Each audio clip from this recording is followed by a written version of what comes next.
Already into the 420, damn it! So what are you doing? Nothing. Nothing? Why not? Trying to get on this Lifestyle Radio website. Sounds like a cool website. Yeah, it's alright. Oh, wait, I might have it. You might have it. You're listening to Lifestyle Radio. The opinions expressed during this show are those of the individual participants and do not necessarily reflect the opinions of their associated organizations or Lifestyle Radio. You like music, you like weed, well, we gonna be good friends indeed. This is how much I like more than smoking trees. They'll make you dance the do-si-do and teach you how the chiba grows. Smoke a bowl on the 420 radio show. On Lifestyle Radio. Hey, hi. Ooh, see, it did it again there, Marcel. Weird. Yeah, I know. Maybe we have to wait a second before. Why didn't Darcy's mic unmute? Why does Lennie look like a stunned muffin? The Marine's on and tired. Hello. Was it good to read, like worth sharing type thing, or? Welcome to the 420. No, just a Facebook post. Nothing of any interest. Nothing of any interest. No. Okay. So, hi, Jack. Hey guys, how are ya? I'm gonna make you big so we can see your smiling face. We've missed you. We've been busy. You've shut down on my end. I can't see you. Oh, there you are. Great. Anymore. There we go. All right. So Jack's sporting his new do and Jack's got a new do. He doesn't have his afro, and he's growing a little beardy beard. That's right. Yeah, no more hairy Jack. I'm all business now, man. This is business Jack. Yeah. So is it a New Jack City? Yeah, dude. Yeah, it's total New Jack City. That's a very good way to describe my new professional outlook. New Jack City, or as I like to call, Jack knows shit. And you don't know Jack. Yeah, and you don't know Jack. Right. Yeah. Right. Yeah. Jack knows shit. You can take that either which way. Yeah. I know. I felt bad as it came out. I'm sorry. Well, no. Now when you say it, like Jack knows shit. It's in the expression. Or Jack knows shit. Well, being a lawyer, Jack gets privy to a lot of shit. So. Yeah. We've lost him now. See, we upset him so much that he left. He said he didn't know shit. I'll show you, Al. Yep, there you go. He'll be back. He will be back. So we're going to hang out and chat with Jack today. And sorry, just had 1 second. Oh, okay. Just 1 second, client arrest. Yeah, Okay, so he's a little working man. He's got to work for a minute. So we'll continue doing what we do here. This happens a lot, quite frankly. Yep. A lot of people unfortunately get arrested when Jack's on the show. Yeah, I think some of them, maybe cops plan it that way. They're listening to the show. Oh yeah, he's about to talk. All right, go bust that guy. Yeah. Go bust that guy. Yeah. Yeah. Fuck. So what's the weather like out there? Cold. Rainy. No, it's actually kind of clear sky tonight, and it's about 8 degrees. Maybe where you're at. It is where I'm at. Not where me and Lennie are at. It's kind of cold and rainy and cloudy as shit out there. We're on the verge of another polar vortex, as they said this morning. Yeah, I was just looking at that. We're not getting much of it. Oh, good. What's about tomorrow, Dale? Why don't you turn your microphone on and speak up? Oh, the weather. Never mind. Yeah, it's got to be 12 degrees. He'll be out on his patio. I'm surprised he's not out there tonight. Fuck, he'll freeze. Yeah. I have not had a good day long enough to be outside for more than a few minutes here, unfortunately. It's just been cold. I'm just going to check the radar so I can see what's actually going on. Hmm. Oh, shit. Yeah, are you guys ever into it? We're going to be. No, I mean, Darcy and them. Oh, well, yeah. I told you it was rainy and shitty out. Oh, no, it's going to get worse. There's another big system building up. The end of it, you're going to get a big torrential downpour, and then that'll be it. Nice. I'm in the house now. I don't give a shit. Yeah. At least you won't get wet now, Lenny. Yeah, I'm not going anywhere. Nope.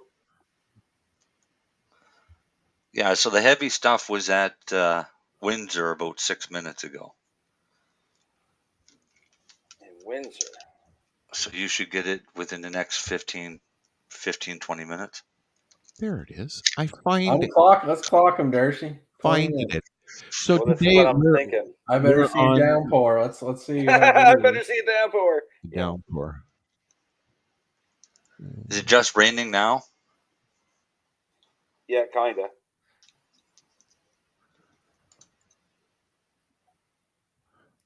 Yeah, I don't know what the temperature is there. Hang on. 4 degrees, I think. Oh, is All it right. really? So, what are we chatting about while we're waiting for Jack to do his deed? Let's chat about New York. We're gonna chat about New York. Let's chat about New York. What about New York? New York blows me away. Do you think it's true? Is that true? What did they do? Yes. Okay, so New York is coming out with their adult use cannabis laws includes a potency tax. Oh yes. And the potency tax charges an amount per milligram of total THC. All right. So the law taxes the distributors 0.5 cent per milligram for the amount of total THC for flower, 0.8 cents per milligram for concentrate, and 3 cents per milligram of THC for edibles. So right away, your 10 milligram edibles got a 30-cent extra charge tax on it. Wow. The state sales tax is 9%, and localities or individual locations, villages, towns, cities, whatever, can impose their own taxes. They're looking at the overall tax rate for flower as high as 30% and as much as 55% for edibles. So more than half the cost of your edibles is going to be taxes. What do they charge you per milligram for the dried flower? 0.5 cent per milligram. What does that compare to here? The $1 a gram doesn't matter. It's $1 a gram, flat rate. Okay. $1 a gram. Yeah, I'd and like 3 to know cents where per I can get milligram something for $1 a gram. for edibles. 0.0. And edibles would include all your tinctures, So things if you like had that. a 30% weed, you're paying $1.50 tax on a gram. Mm-hmm. $5.25 on like a 3.5 or 1/8. Canada, that would be 3.5. Yeah. So now what their problem is next door is Massachusetts, and they've got a maximum of 20% tax for cannabis. So now they're afraid that they're going to have a lot of people leaving New York to go to Massachusetts to bring cannabis back. But at the same time, New York State also has a lot of reserves that have opened up cannabis dispensaries, and they don't charge any taxes. So the state of New York might want to rethink this one. As Kelly says, they're crooks. Yeah, I mean, they want to make money. They want to make money off of this because they've got to try and recoup costs of all the money they've spent for the last 2 years. So tax coffers are low. They're going to jack taxes up wherever they can do it. But the problem is if people can go to the reserves and get it completely tax free, or just cross the border into Massachusetts and get it at only a 20% tax rate versus up to a 55%. Yeah, but have you driven from New York City to Massachusetts? It's not like that convenient to do. No, but more so for people along the border. On the border, that's going to happen anyway, right? Yeah. I mean, that'll be given. It would be the same here. If New Brunswick had lower taxes on cannabis here. What's the tax? This is the stupid. Like, what's Colorado's tax? I don't know. I'm just like these states coming online. It's like right off the get-go, you get Colorado that's been like that for what, 5-6 years? Colorado was California, Colorado was the first state that. But then there's there's all kinds of states that have been doing it for years. Yeah, but it was Canada's model. It was a couple of years. All retail marijuana and retail marijuana products sold in Denver are subject to the general sales tax of 4.31%, as well as a special tax rate of 5.5% for a combined sales tax rate of 9.81%. So what do we pay here? It's not a percent. It's just a flat tax per gram. So now plus your HST. Yeah, what's on concentrate? 0.001 or something per milligram, or what was that? Penny a milligram, or whatever the hell it is. Yeah.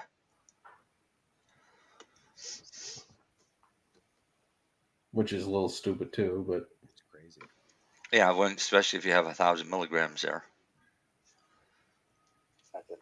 Do they do the same thing with potatoes and carrots? No.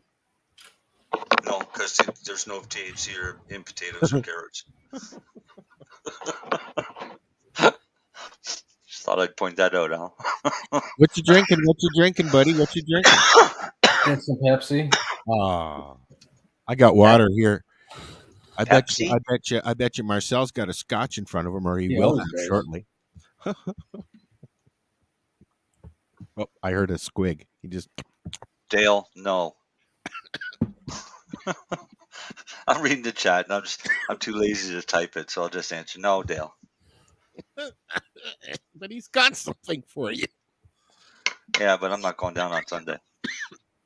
I'm gonna wait. I'm waiting until it snows on Tuesday. Are you getting snow too? Yeah, on Tuesday we're only supposed to get about 5 centimeters here. We'll probably close schools. Probably the last one of the year. So. They'll probably close schools 5 centimeters of snow. Oh no, we'll get a snowstorm in April. You wait and see. You always find there's one. You get one just before Easter. You always get a smelt. You always get a smelt storm. Yeah, the farmers need it. That's their fertilizer for the spring. Oh, sorry. Sure you are. No, I really was. You never shared this. Shared what? The show. Yes, I did. Did you? Haven't seen it yet. No notifications. It's right there on my wall. Normally I get notified. Maybe it doesn't like me anymore. No. Hey, Al? No. Yes, sir. There's some platinum, Bubba. Let me see. Well, hold on. I got windows open. Let's make it book. Platinum Bubba. Now, okay, so tell us about this strain. It looks nice. Really closely trimmed, eh? Yeah. Oh, yeah, that's platinum Bubba. And then this one here is gelato. Okay, hold on one second. I can't add everybody and look. You can keep talking though. You know, you're more than welcome to. Yeah, I can't see what anybody's doing at the moment. Nice looking bud too. That one's gelato. It's a better gelato, and my bag. Which way did I put it? Oh, it's way over there. 1 second. Oh, I wanted to see him wheel away with still plugged in. You're a fucking bully.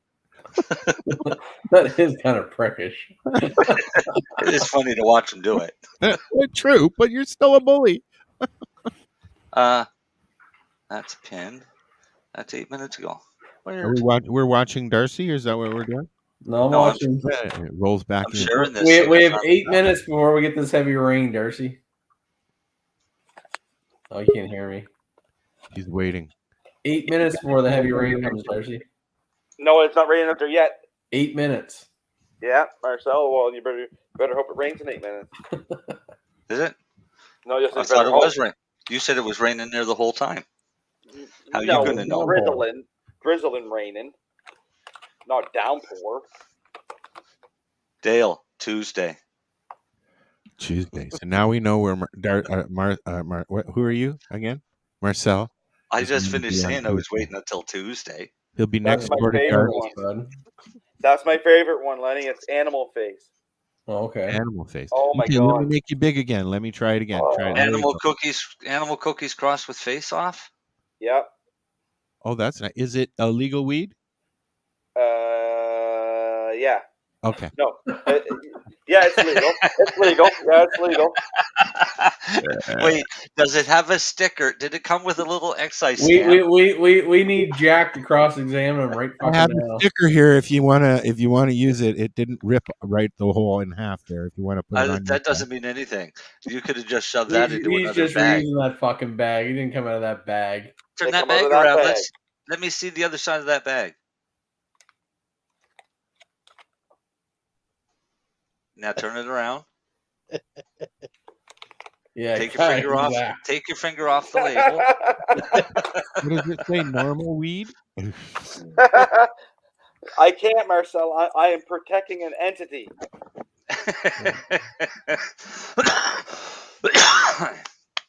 Sure.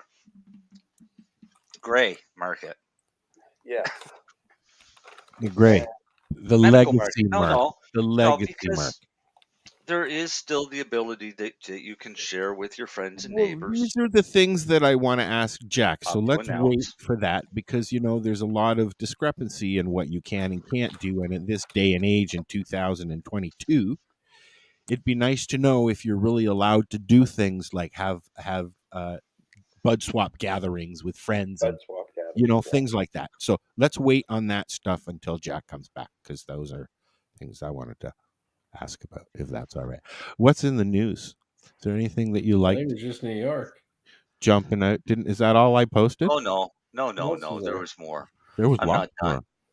I posted a lot of news this morning. I believe. I'm Let me not go look done. at my page. Listen, I am not done. I don't think he's done, Len. You got some more there, Marcel? Do you? Oh, news? Yeah, I'm pretty sure I do. Like 7 days worth there. So there's a lot of news on mushroom, but I want to wait until Jack comes back because I've got some questions on mushroom. But there is, of course, always cannabis news, and one of the cannabis news in the last little bit is Aurora got bigger again, and they bought Terra Pharma. Yes. For $38 million. Nice. Yes, it is. Is that going to be good? Is that going to be good for the industry, or is it just going to be another big guy grabbing up the little guy? I'm okay with it because my little guy was better than that little guy anyway. So, well, that's a nice. What are we talking about, Len? That doesn't hurt. Doesn't hurt our company valuation. Put it that way. Yes. No. I Yeah. Right. Thrive. Removing some of the competition never hurts. No, it's not that. It's just I was like, oh, so they're 38 million, are they?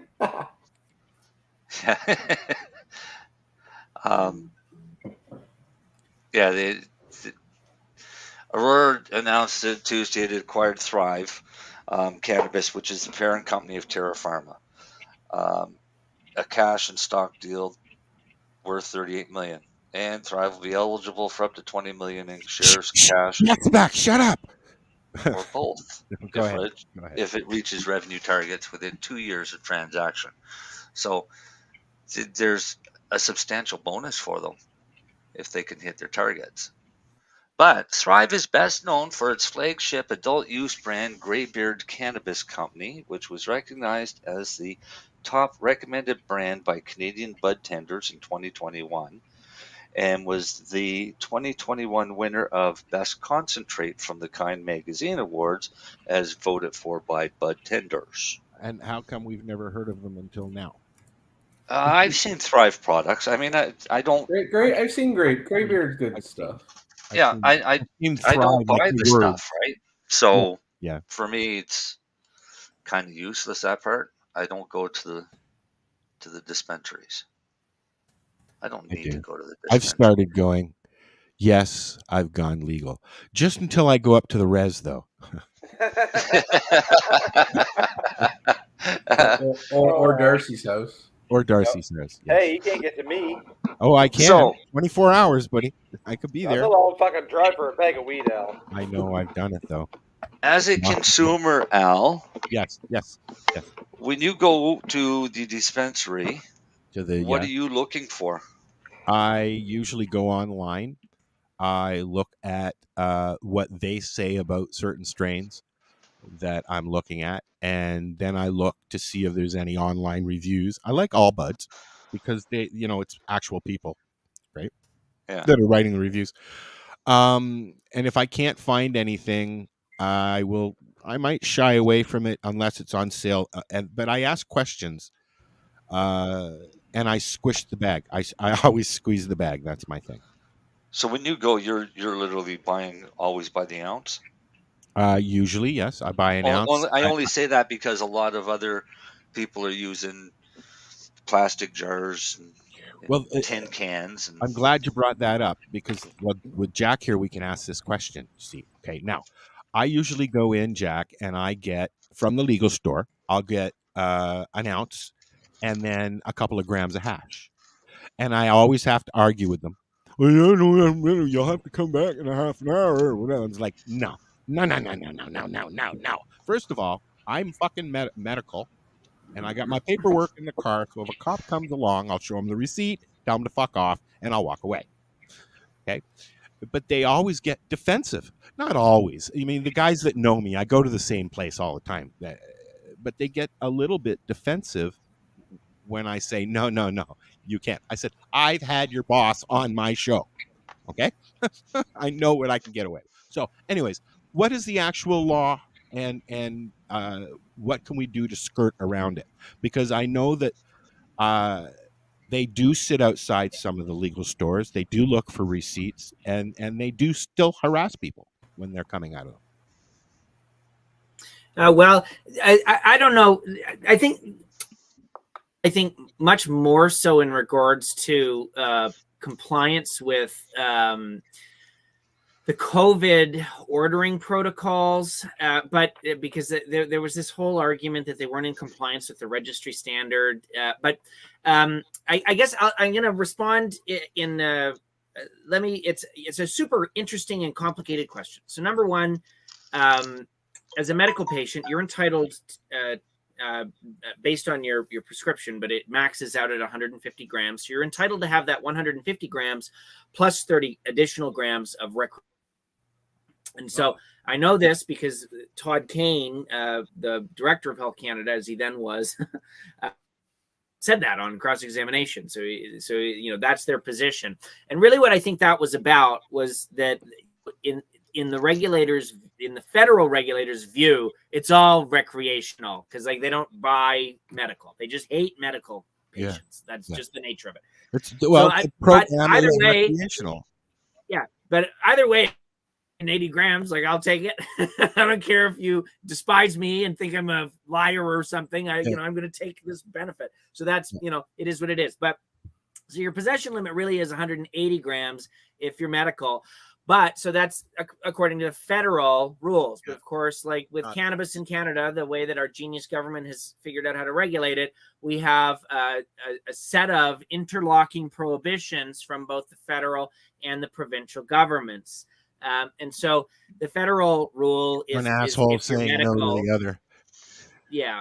So the federal rule, if you're medical, is 180 grams, but the provincial rule is, and they use the same equivalency ratios from the Cannabis Act and its regulations, is 30 grams. So the store, and the reason that they're giving you a hard time is that because this is why they're not really it's not like the Alcohol and Gaming Commission is sitting outside of stores in Ontario monitoring people that are buying, because they don't have to.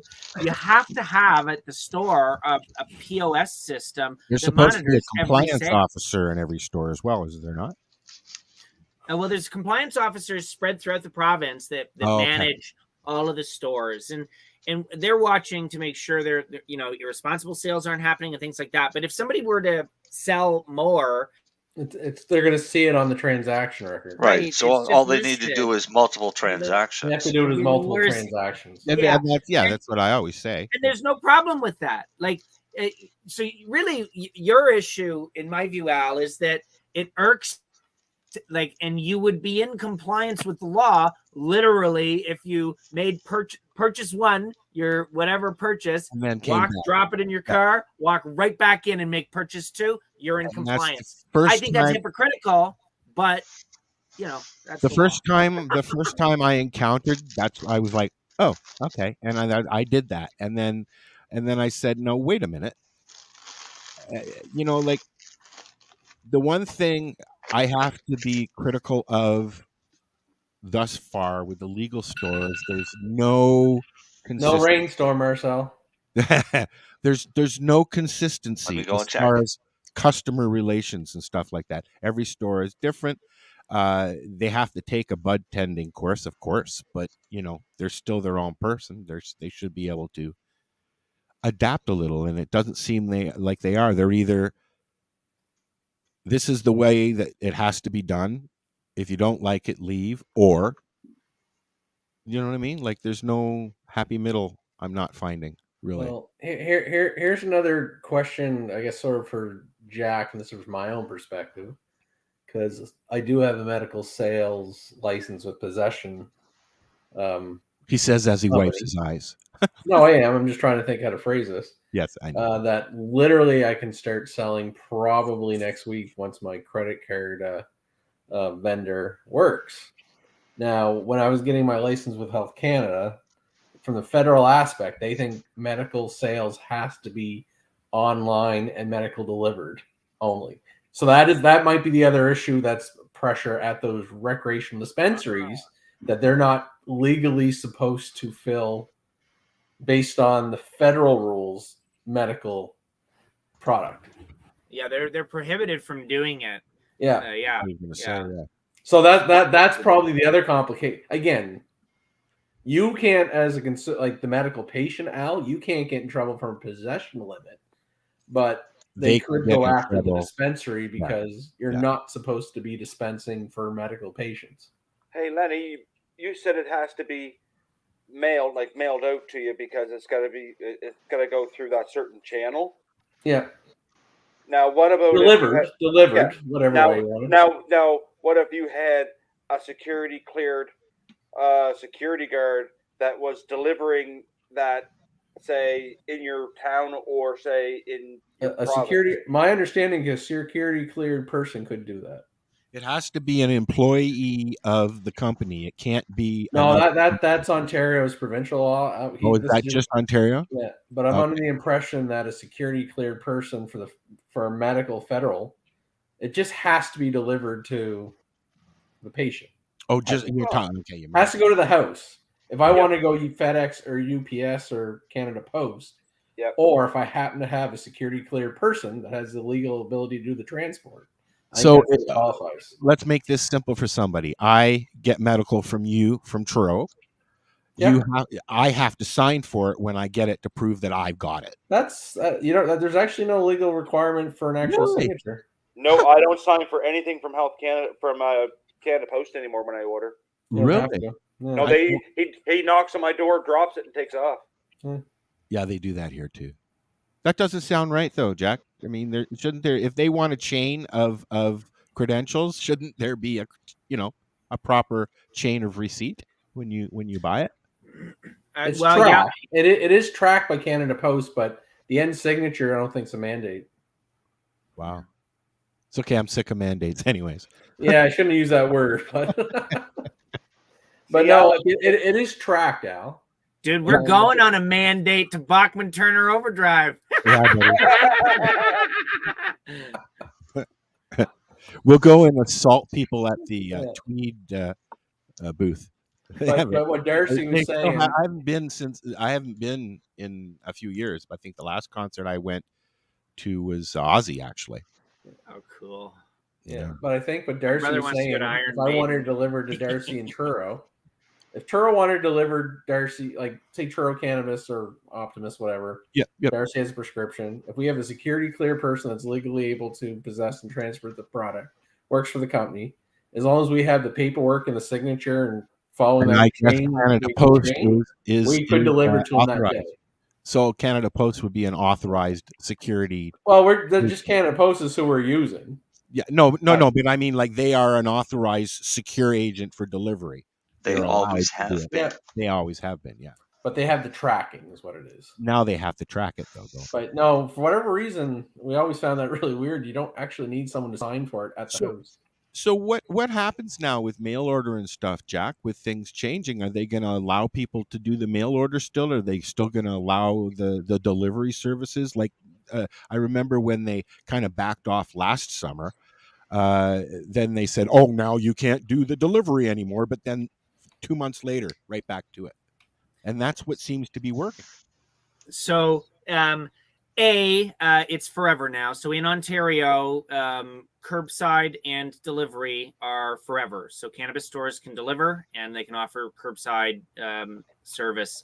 That was basically entered into the registry standards for Ontario. So that it's like COVID was pretty crummy for 2 years, but that change that it forced, we get to keep now. So kudos. So rarely we get to thank the government for something, but that's pretty cool. So thank you, government. Yay.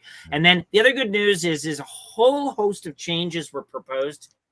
Yes, we were going to cannabis stores in Ontario starting in July, and they've changed a major one so that white labeling from licensed producers would be allowed to continue. So there was what is described as massive industry pushback. I'm not convinced that that's what it was, but so anyway, so there was a mass uprising. I don't know if I think that just the margins are so tight. Some fairly large companies were complaining, or at least their sales forces were. But in any event, the white label change is no more. So for a variety of retailers that were getting these, what I would consider questionable kickbacks for stocking certain products and allowing LPs to exercise, again, some very questionable levels of control. They used to call it payola, Jack. Yeah. So a lot of this, what I, as a lawyer, I look at and go like this, it sort of walks like a duck, quacks like a duck, it's probably a duck. In any event, they're entitled to, or not disentitled from continuing that activity. So I remain unconvinced that it's compliant, but they're doing it, and they're so big, I think that they're unlikely to face serious censure for it. I think that the federal and provincial regulators for the foreseeable future will continue to prefer targeting vulnerable individuals rather than large multinational corporations. So what about advertising? Are they going to? Are you shocked? Are you shocked at this news I'm bringing you? It sounds like you're not shocked at all. I'm kind of sick of their game. Well, it's one of, I know what Jack's been talking about, but I also commented is like, how do you really catch or police those things, right? Yeah. The dispensary's not going to complain. The LP's not going to complain. Like, it's pretty hard to monitor. Like, they don't have access to their books, just their transactions. Yeah. And the libertarian in me says, like, well, there's freedom to contract. Or crazy contract they want to sign, right? Like, that's the opposite side of it. So I can't like, I'm not. No, I think they should be allowed. Like, listen, we're not an LP that can afford to do all that shit, right? Yeah, no, exactly. Listen, yeah. If a big giant public company wants to do that, good fucking luck and make money. I just don't think you can. The issue with the white boxing is what exactly is white boxing? So Turo Cannabis has Wedding Mint, right? So I'm just picking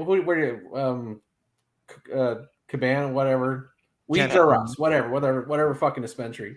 Yep. So say they wanted to have Turo Wedding Mint, but they wanted to have Weeds Are Us Wedding Mint.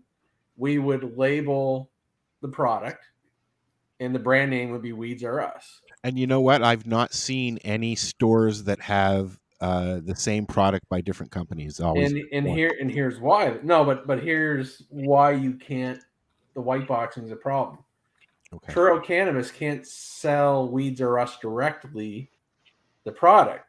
It has to get listed and go to the OCS warehouse. Yes. And technically, anything that goes to the OCS warehouse is available to any dispensary in Ontario. So, was it the Cabana one? They could go buy Weeds R Us's product and put it on the fucking shelf. So it doesn't really work, the white boxing in Ontario. Mind you, it's why do you want to carry another store's brand in your store? It's kind of weird. White boxing would be more on the processing side, where somebody is processing and formulating, and then they're packaging it up into whichever. It's just LP whatever wants label it. and package they want. Yeah. So they'll be able to use logos now and stuff, or no? If they want, but it's a really hard deal to coordinate because, trust me, it is a very long process to get anything into the OCS warehouse. I know that it took Matt hundreds of phone calls to get Shatterizer into the OCS. I mean, they just were relentless. They wanted to know this. They want to know everything about it. Oh, even when he gets approval, it's a 2-month process. Just the paperwork. Yeah. It's crazy. I'll say it's a nightmare. No doubt. Not. Well, that's why I say the white boxing. That's why I think OCS said, "Oh yeah, go ahead. You can do white boxing. Good fucking luck getting it through." They still hold the Trump card. So what about advertising these days? I mean, like, it's okay for some and not okay for others. Like, you know, it doesn't seem fair as far as a business practice goes to not let businesses advertise their product. You know, it's like I'm seeing articles and people posting that some smaller stores in smaller towns are removing any product from the store, so they don't have any window covering. You know, they're playing that game. I think it's Woodstock Cannabis. I think is one of the first ones that tried to do that. As Jack knows, even at the lounge, we had to have covering in our windows. Like, is that stuff ever going to change, Jack? I mean, it seems at this point, when you walk past a restaurant down on Bloor, and people are sitting outside drinking a beer, you should be able to have edibles at least. I know the whole smoking argument, we've been arguing about that for years, but you should be able to have treats and stuff like that by now. You know, but they're not even allowed to do that. At bars? Not necessarily bars, but you should be able to get a treat and walk down the street and have it and stuff like that. You know, that's up to you. I mean, if you go to the OCS store, I went from advertising to treats. I'm sorry, but yeah, because you kind of lost me there with the advertising, because alcohol, you don't see posters for alcohol. Oh yes, you do, all over the city of Toronto. Kidding me? All over the city of Toronto, everywhere. Outside every patio, everyone's tent, it's Mike's Lemonade or this fucking seltzer. Oh yeah, I suppose Hey, last year the Molson Center. What's it like to drive? Jack knows what's it like to drive down the QEW these days. Okay, advertising from one end to the other. There's weed advertising. There's alcohol. There's food. There's movies. So who's advertising weed? Tweed's got stuff going on. That's about all I see now. They seem to be the ones that push it. You know. So what's Tweed pushing? How does Tweed push? Well, you know, you're driving down the road, Marcel, and a big tween pops up. It just says Tweed usually. It just says Tweed. It says Tweed. It just says hi or something with a smiley face. Or something. Well, I think that was their old campaign. But yeah, stuff like that. You still see that. Like I said to Jack, I was joking. The last time I went to a concert, wasn't the last time, but it was just before legalization. Tweed had a big booth. Canopy had a big booth in the center of the Budweiser stage munchie area, and they were soliciting people. They were doing questionnaires. They were taking names. They were getting customers, is what they were doing. This is before legalization. And then for a while, as Jack will attest to, I'm trying to sound all lawyery, you drove down the QEW or the Lakeshore, and it was weed. Not so much now, but you do see it. you do see it because of you see advertising for the weed store. They've got billboards on Vic Park. Come and visit us. Things like that. Right. So, well, there's kind of two issues there. So there's the advertising issue and there's the public consumption issue. So, yeah. And I think that Marcel hit the nail on the head when he said, like, you totally can purchase an edible and just eat it while you walk down the street. So we're almost there. Really, the main issue is similar to, your lounge back in the day or any lounge. So it's happening in the States, oddly enough, but we don't have it. And then finally, you asked regarding advertising and promotion, and that remains just one of the most aggressively and unreliably enforced aspects of legalization. And the promotion prohibitions are similar to the criminal prohibitions in that there's a mix of federal and provincial prohibitions. So they're all constantly, skirting what's allowed with their advertising. And it's funny because I don't like to complain about. I prefer them to go nuts because I like talking about cannabis and seeing cannabis everywhere. And I often wonder, even with I spent the majority of my adult life producing books about the cannabis plant, and I go, am I in violation? Like I did one book that had over 1,000 high definition pictures of cannabis. I would think technically, while you were studying for the bar, you were breaking the law. Technically, and so. There is what hangs over all of this, because I don't agree. I don't think that I broke the law in the slightest. Yeah. But just for clarity, lest Green Candy Press strangle me here. But but my point is that we've got Section 2B of the Charter, and Section 2B of the Charter protects free expression, and it protects listeners in the same way that it protects speakers.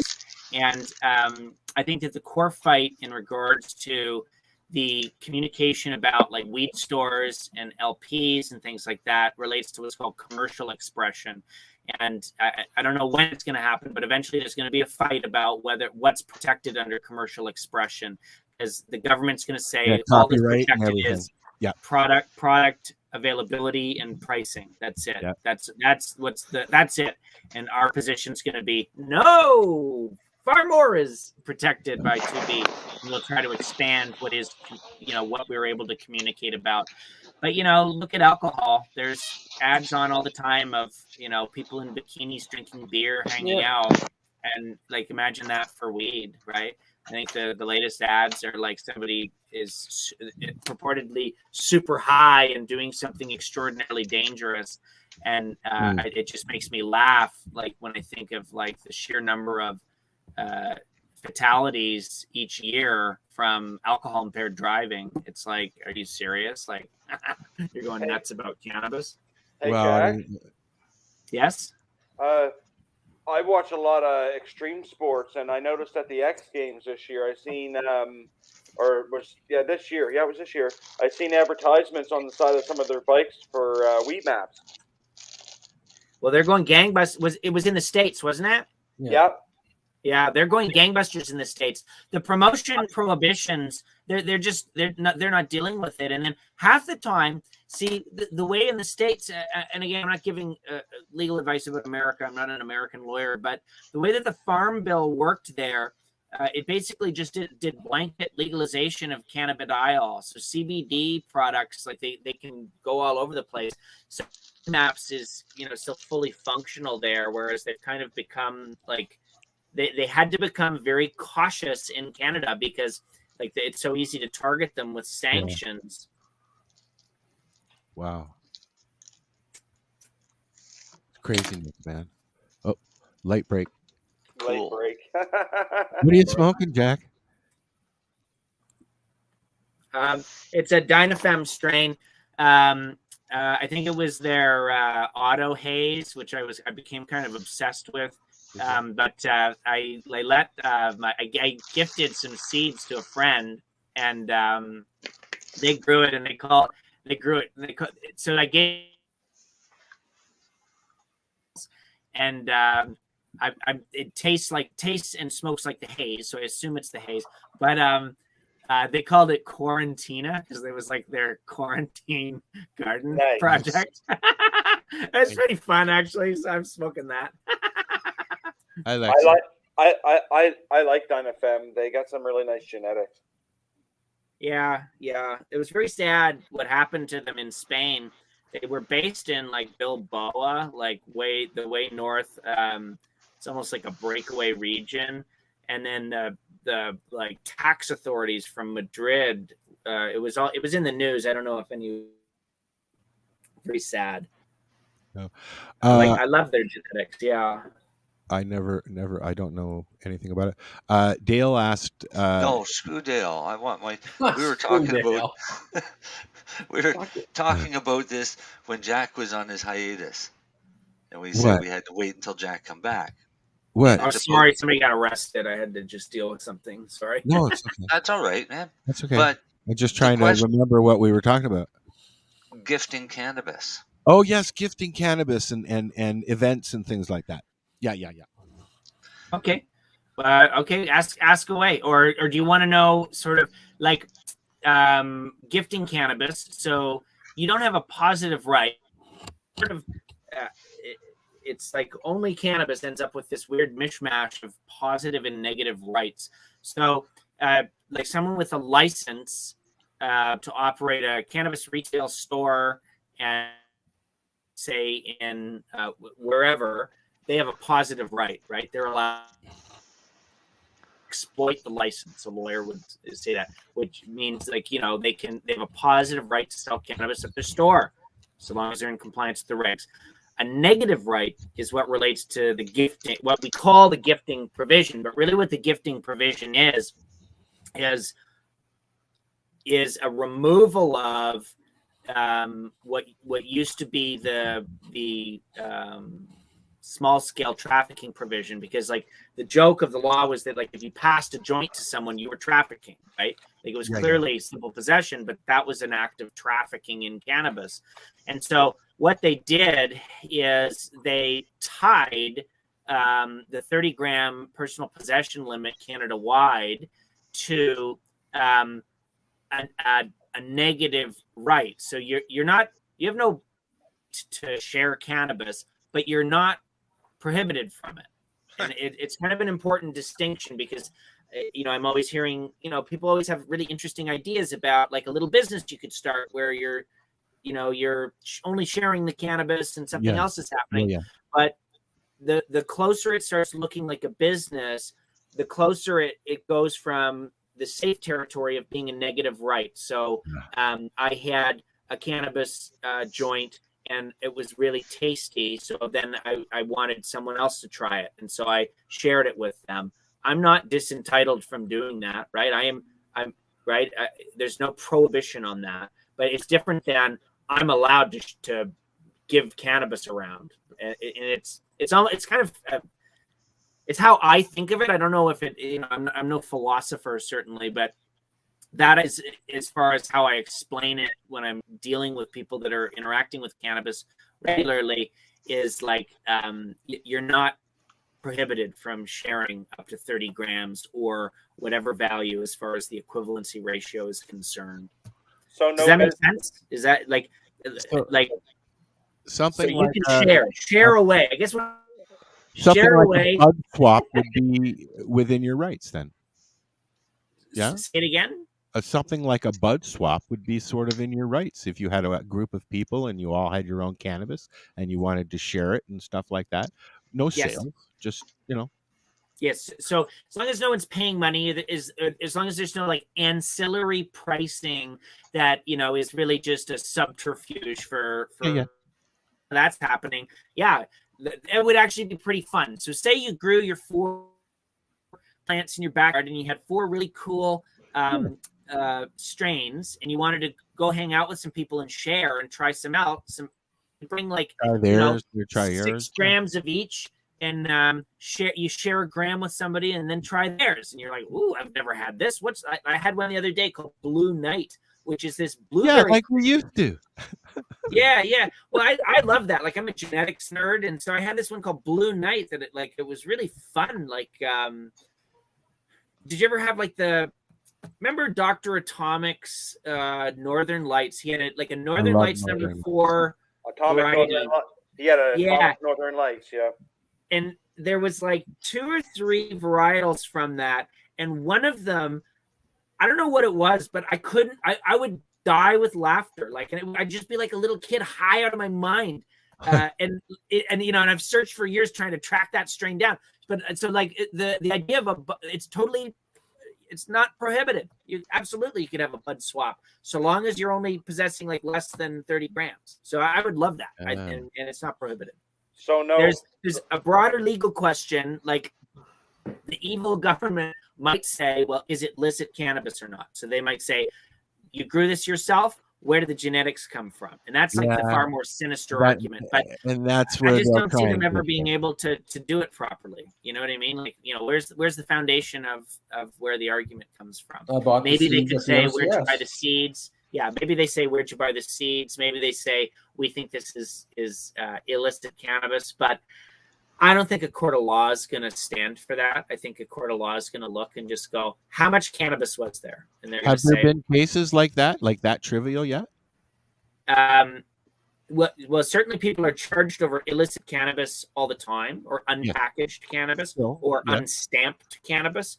But as long as you've got less than 30 grams, the police don't dive into it. But I think that the further and deeper into legalization that we get, the more it's going to start looking like alcohol and tobacco. And with alcohol and tobacco, you almost never see it with liquor, because we just get liquor at the liquor store. But technically someone could be making moonshine, I suppose, and you could get in trouble for that. You could get a very serious, it's not necessarily a criminal offense. It's a tax issue. And that's almost worse, because typically in that legislation, there's a mandatory doubling of any penalty that they apply to you. But much more so with, say, tobacco, unstamped tobacco, there's a mandatory doubling of any penalty applied to someone. I think the fines are in the millions, right? And so as sort of the legal cannabis progresses, we're going to end up in this situation where, it's unheard of that someone had had cannabis that didn't have an excise tax stamp on it. Yeah. This is outrageous. Where did you get it? It must be illicit. And so no way to control that, though, especially with medical patients growing their own and for plants. Well, hold up, because a medical patient, that's an open question. And actually, so one of the exciting things that's happened recently is Kirk Tusaw has come back to the practice of law. So he's working with me again. So it's very exciting. Kirk has, an opinion about the shareability of medical cannabis that I don't know if I think a strict reading of the law would be that you're not entitled to share any of that medical cannabis, right? And so it's only the sharing that you are entitled to only comes from your four recreational plants. That's where your entitlement to share comes from. Now, it's 30 grams of weed. Is anyone ever going to be able to prove any of this? Who knows? But it's not my job to say stuff that's not correct. I'm saying, you're not entitled to share your medical. You are entitled to share, or you're not disentitled from sharing from your 4 recreational plants. Don't share your medical, share your recreational. yeah, and that's kind of the reality of it. It sounds super boring and stupid, but if a Crown wanted to pursue it, they could just go, all right, well, if they were looking for something to come after you about, then they could use that. Yeah, they could say, okay, where'd you get those seeds? And the answer might be, well, I don't know, they were in a bag of weed I bought I've had them for 20 years. I just decided to pop them and see what happens. Exactly. That's what I would say. I've had them for 20 years. I just decided to pop them. You bought seeds off the internet that were souvenir seeds, and you decided to crack them. There you go. Right. Could you actually get away with saying that, though? Because most companies that sell you seeds sell you them as souvenir seeds. You used to be able to go. So you can very easily be convicted. I've argued that twice. I won one, but on a different issue. So the souvenir argument, I always thought that could probably go all the way up, but the prohibition was very strict in the CDSA as it then was, and it remains very strict in the Cannabis Act. And I think, like with seeds, one of the core issues is that regardless of the souvenir or non-souvenir status, the legislation that you're dealing with, it's not really cannabis legislation at all. It's a federal act called the Seeds, and that governs it. Like, really what it's concerned with is contaminants and foreign bodies. Like, so the seed could be some crazy plant from a foreign country that just decimates local wildlife, and so they can just go to town on that against you on the cannabis seed issue. So it's they got rid of a lot of the strict criminal prohibitions, and they opened up this whole can of worms with all these other pieces of law that you can get in trouble with. So it's I think that the only answer that you really ought to give is that you bought them from a licensed cannabis store. These seeds were lawfully purchased, and and if they want to spend the $1,200 to have it genetically tested, go right ahead. You know what I mean? Well, I'm not entirely sure that they're capable. Really? Years ago, well, not a million years ago, but like say circa 2015, he was doing all that genetic testing, looking at like 2,000 different varietals. Like they were so genetically similar, you know what I mean? Like that. Yeah. That I don't think that they're going to be able to test it and say this is definitely a different. Like usually it's just like potheads that are like, this is definitely the thing I like. Like, you know what I mean? Like, well, that's when I have a strain, I'd like to be able to get that strain. I'd like that strain to be consistent and the same strain every time. But it's a plant that can't really happen. So yes, in the back of my head, all this regulation says, well, maybe it's a good idea, but some of the rules are just, I see, Jack, that I guess the government, I see one way that they're going after shutting down some of these online dispensaries, eh? They're going after the domain host. Yeah. Well, this is an interesting update. Like, really what's happening is the community safety unit in British Columbia is just sending out basically like 100 emails a day threatening internet service providers about hosting weed-related websites. And a lot of the websites really still it's ramped up. So that has massively increased, and it's kind of interesting because they're sending them to like American internet service providers. They're sending them to like European internet service providers, and it's like, so a province isn't entitled to like enforce its laws outside the province, right? They're going to push everything onto the dark web. They're just hoping they can get somebody to bite. Right. Well, but if you're a lawyer representing an internet service provider and you get a letter from some government agency and it looks pretty serious, you just get rid of you shut the website down. They're just like, I'm not fighting with some crazy government in Canada. Get rid of this website. They pay us $12 a month. They're not worth it. I noticed GoDaddy was doing that on their part, but I find it very sinister because I think that really what it's targeting is speech. What they don't like is communication, right? And I find that far more sinister than a lot of other, enforcement tactics. Like, what, Jack? In the 90s, it was porn, and now it's weed. And I have no doubt. The industry now needs to look at what the porn industry online in the 90s went through with billing and charges and freedom of speech and all that. I mean, all joking aside, look at what Larry Flint did, for freedom of speech. And he was at the top of the food chain. Even what's his name? Playboy guy, right? Although we're hearing all kinds of nasty little things now about him. But, back in the day, it wasn't just about pretty girls in a magazine. It was about, this is freedom of speech. It's art. It's expression. And I think that the cannabis industry needs to look at the way that the porn industry back then manipulated its way through it. Was that? Well, I think it's beyond that. It's not just cannabis is experiencing it certainly as far as banking. So even legal cannabis businesses really struggle. I'm sure you guys experienced it, trying to get banking for your legal cannabis business is really difficult. And the pornography industry, as far as speech is concerned, my recollection is that often pornographers were, and with Green Candy Press, I did like a lot of cannabis books, but I also did a lot of sex books. And so there's just all these myriad issues around the pornography industry. But the producers and actors and writers of pornographic material would get specific rules from financial institutions about what they were not entitled to say or do. Yeah. And so freedom of speech was being monitored through financial sanctions far more effectively than through any sort of moral, issue around people having sex or whatever.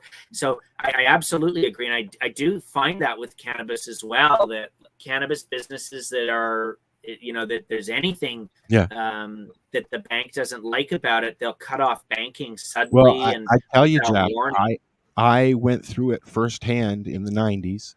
My website back in the day was a webcam site and for consenting adults. And when it first got really big, I was allowed to take all the credit cards, American Express, everything, even the JAP card. Okay. Even fucking diner card you could use. But then all of a sudden, it just got to the internet took over. And all these companies started charging with credit cards, and American Express went, oh, no. And they banned pornographic sites of any kind. Okay. Yeah. And my business tanked. After 10 years, Oh, it's brutal. It's completely brutal. And so I'm troubled by the use of financial to police speech. I'm deeply troubled by that. I don't know if I'm bringing things down. I want to talk about fun stuff, but sorry. Well, Jack or Dale had a question. A question, yeah. That I jumped on. So Dale doesn't get the questions unless he speaks. No rule. Yeah, Dale. Yeah, all right. Dale, all right, now you can have one more. Last one, Dale. Just because you want me to read as we all stare at his little microphone thingy. Yeah. Will he unmute or not? Will he unmute? He's talking about he's eating some birdseed. That's what he's doing. He wants to know if you can talk about. He wants to know if you can talk about the Quebec and Toba home grow case. Well, I'm happy to. I'm not counsel on the Quebec case, but the Quebec case is a case called Marie Hall, and it's going to the Supreme Court of Canada. So it was granted what's called leave to appeal, so they're allowed to go argue their case. They're inviting interveners, so that is happening, but I think I was dealing with something this week, so I haven't looked carefully at it, but the deadline I believe is July. So that case is ongoing. There's a similar case in Manitoba dealing with basically the same issue, the same prohibition in Manitoba. I'm counsel on it along with Kirk Tusaw with a group called Toba Grown, doing wonderful advocacy and wonderful work. An individual named Jesse Lavoie who's brought the case forward. So we're set to argue that in May. I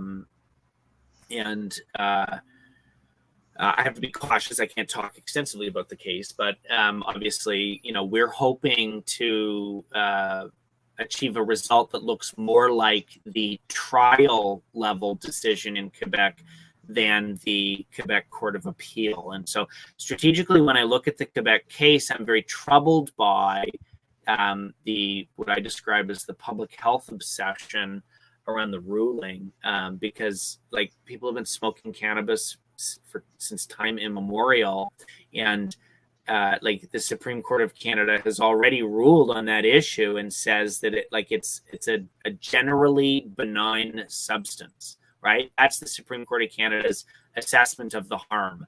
So like the Malmo, Levine, Clay, and Kane case, when it went up to deal with that issue, the harm principle in Canadian law, criminal law, said, well, it's relatively benign, but it's not so unharmful that we're going to declare this a constitutional principle. So, like the issue for me is that I just find it hilarious that we've legalized this substance, and then suddenly we've got an appellate court in Quebec saying, oh, and by the way, there's all sorts of public health issues associated with cannabis, so we don't want consenting adults to grow for. It's like, what? Particularly given the history of health problems, mold, mildew, and other commercially produced cannabis coming from the licensed producer system. And again, 9 times out of 10, it's great, but it's not like a perfect system, right? So mistakes can happen anywhere. So, if the risk of whatever harm is minimal. Okay. Anyway, I don't want to ramble, but in any event, I do not agree with the Quebec. That was his rambling alarm. Oh, sorry. Sorry. Yeah. But in any event, so I disagree with the Quebec Court of Appeal. I agreed with the trial level decision on the division of powers issue. We're forging ahead, but interested groups like in Quebec and in other provinces really ought to apply to intervene on this, because it's an important issue. If you want to, I think it's an important issue if you just believe in liberty and your ability to have a couple like plants in your backyard. Give me a break. Oh, I know. So let's take a quick pee break. Okay. I got a song. I don't need to pee. Oh, well, now I don't know what to do.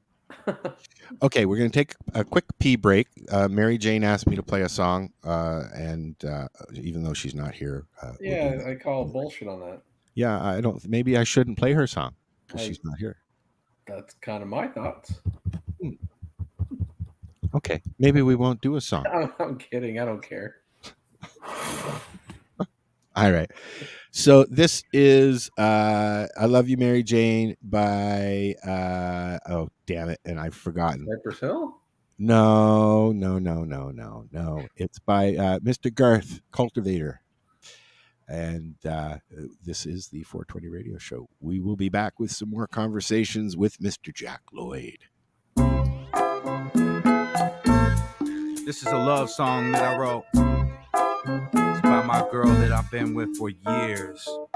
We've been through some really sticky, icky situations. And this one comes from deep down inside the bottom of my lungs.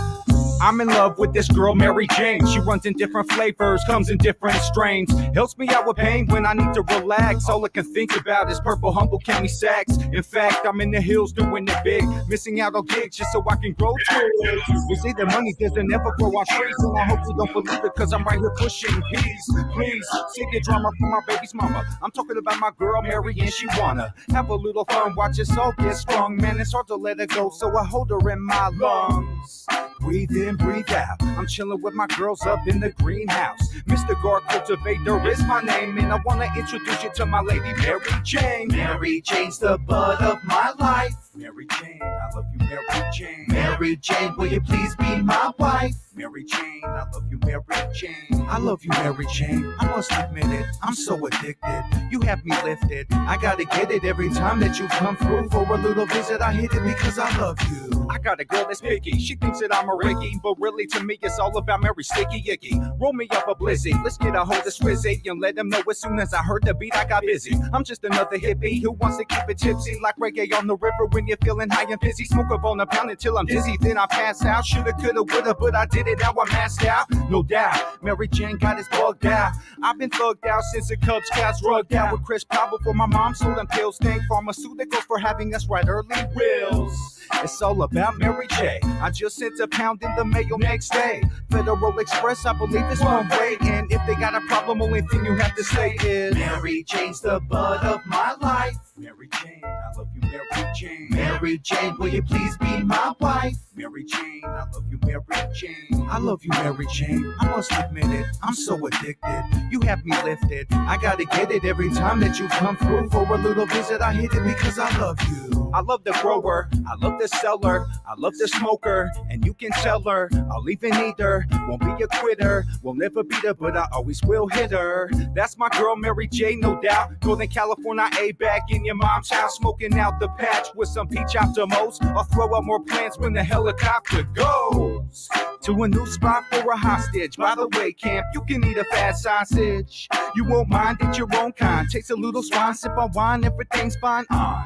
Here to tell you not to panic. It's not BC chemical, it's humbled organic. And if you don't know any different, you're insane. Try a little kiss from my girl, Mary Jane. Mary Jane's the bud of my life. Mary Jane, I love you, Mary Jane. Mary Jane, will you please be my wife? Mary Jane, I love you, Mary Jane. I love you, Mary Jane. I must admit it, I'm so addicted. You have me lifted. I gotta get it every time that you come through for a little visit. I hit it because I love you.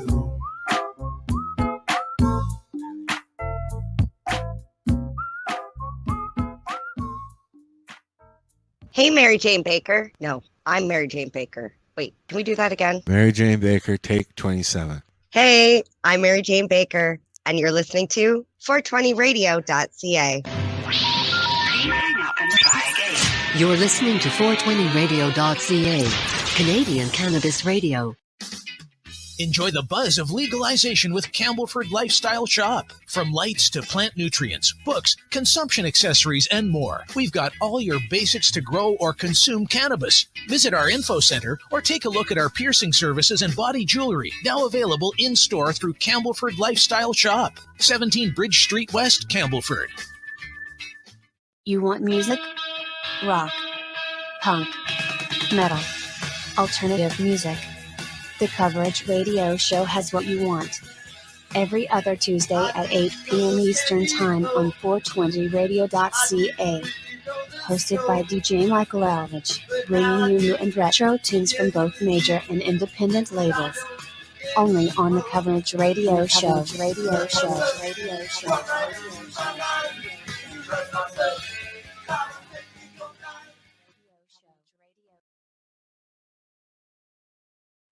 And we're back.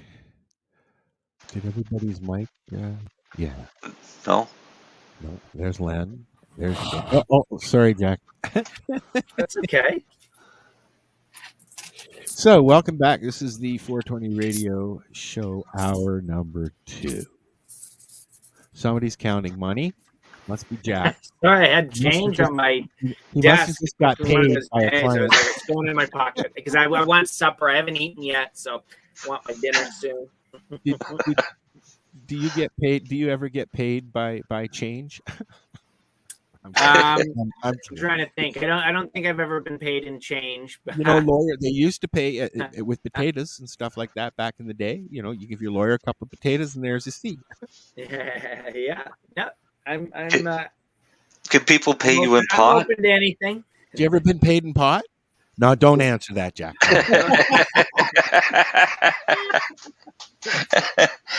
Do you like hash?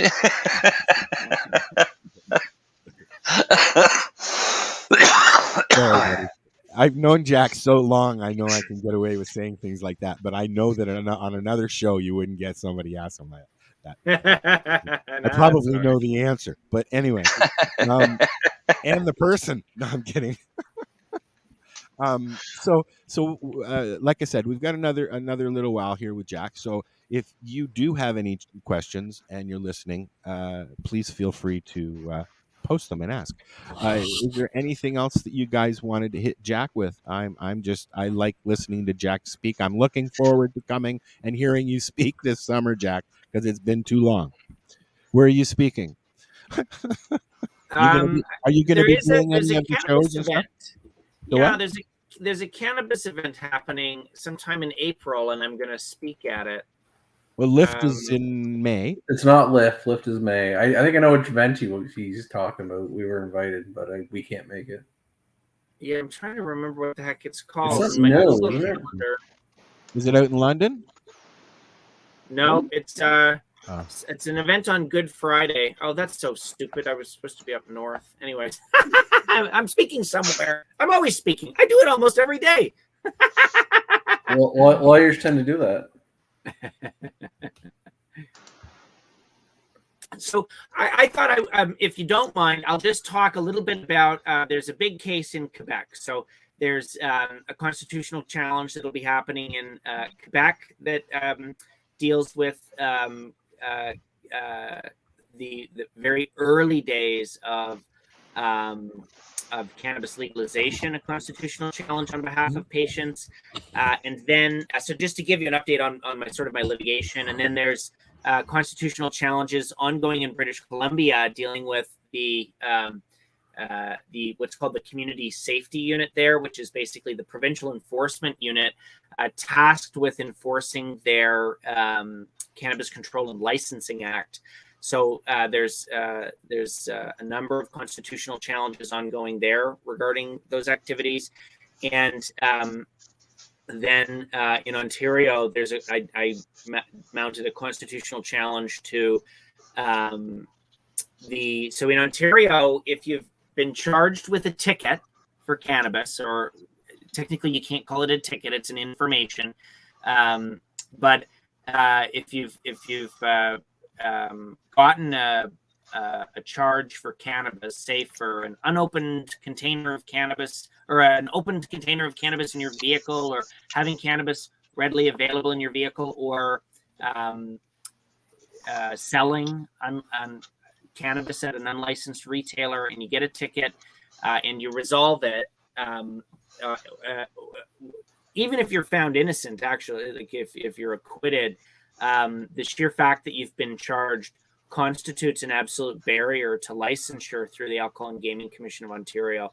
So it's kind of an absurdity, and creates a situation where it's preferable to be charged with a far more serious federal criminal offense, because you can be discharged for that. So you can be, even if you're found guilty, you can be not convicted. And if you're discharged, then you're entitled to a license. Whereas if you're not discharged, if you get a ticket discharge, the discharge regime doesn't function in the Provincials Offences Act legislation. So if you get with the Cannabis Control Act charge in Ontario, you are barred from owning or being a manager at a licensed cannabis store.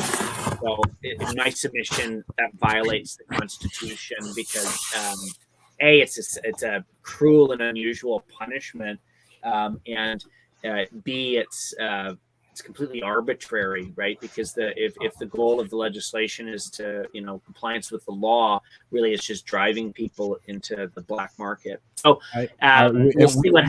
We just for the discharge thing, Jack, because I was involved in the lounge stuff that happened and the gal that I won't say her name, but the gal who was actually there when the police came, she got into a situation where she got hired by a cannabis company and let go at the same time because of that charge.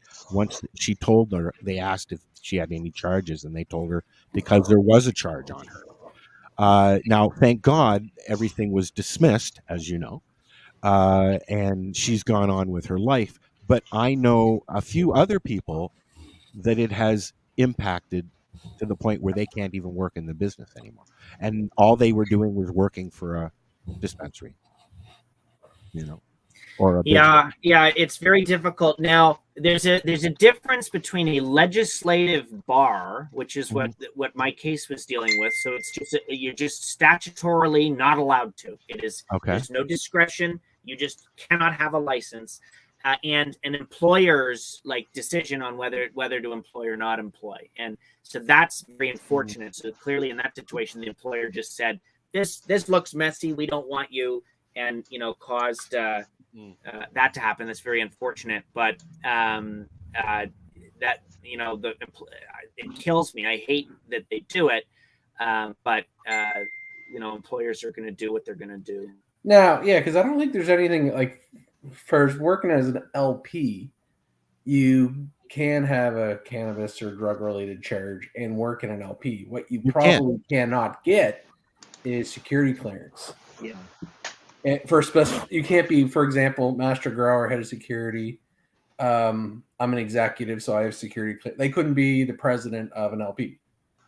There's restrictions on roles they can take, but technically you can hire any person at an LP they can work in the grow room if they see fit or whatever, but certain roles they can't do. Somebody's sure getting a lot of messages. Me. Sorry. Lindsay's requesting a song. Yeah, I know. I was trying to figure out what song. I found the song. That's interesting, though, Len. It's not right. I guess I get it. Well, I'll speak for True. You know what? We've hired people with charges. Back in the 80s, might have even been in the 70s, I had to go to the John Howard Society. Okay. Yeah. And because I got into some trouble.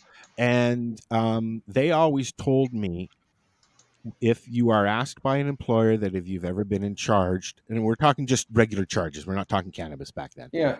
To say no. So when I went to an interview at Robin Hood Flowers to work in their mailroom, and they asked me if I've ever been charged with a criminal offense. And I looked at him and said, John Howard Society has told me that I don't need to answer that question, and I didn't get the job. Okay. I guess they can't do things like that anymore, right, Jack? In general, with employer thingies. I think the concept of John Howard Society isn't that just that's young offenders, isn't it? No, it's pretty much every offenders. They play the same type of role as the Salvation Army does, basically, helping offenders back into.